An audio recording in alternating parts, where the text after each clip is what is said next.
Kilala mo ba siya? Tulio Campagnolo. Kung ikaw ay pamilyar sa isang bisikleta lalo na ng racer o mountain bike, hindi mo pwedeng malimutan ang taong ipakikilala ko.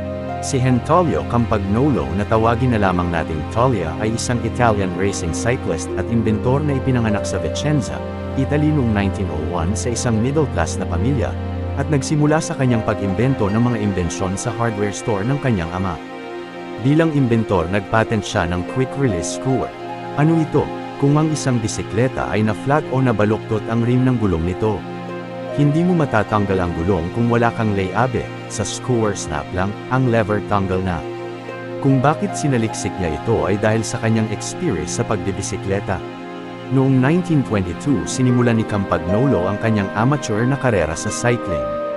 Siya ay isang masugid na siklista na lumalahok sa maraming karera, tulad ng Giro di Lombardia, Milan-San Remo, at ilang Olympic heats. Habang nakikipagkarera sa Italian Dolomites noong Nobyembre ng 1927, sa nagyayelong panahon at niebe, natalo si Tulio sa karera dahil sa isang wingnut na hindi niya maalis para magpalit ng gear. Ang titulo na nawala sa Croce d'On Pass at nahikayat si Tulio na tuklasin ang mekanismo ng quick-release wheel lock.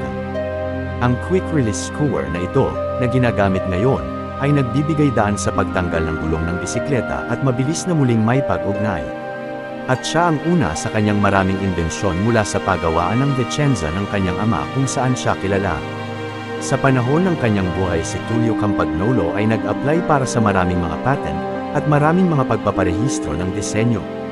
Ang ilan sa mga ito ay wala sa larangan ng mga bisikleta, o mga bahagi ng bisikleta.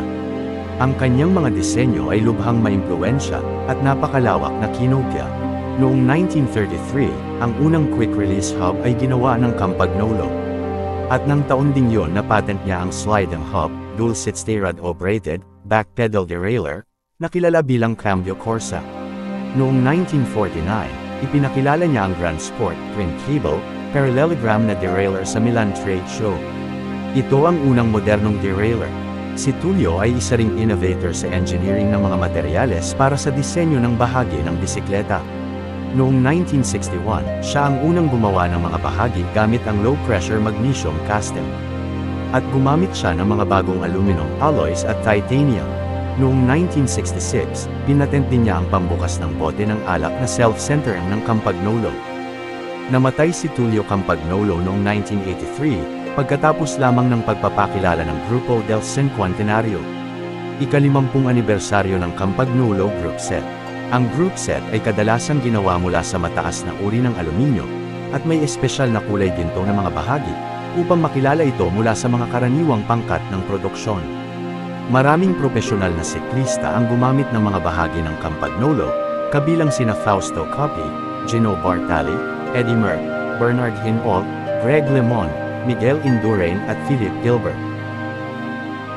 Ngayon, kilala mo na siya. Thank you for watching. Abangan ang susunod na ipakikilala ko sa inyo.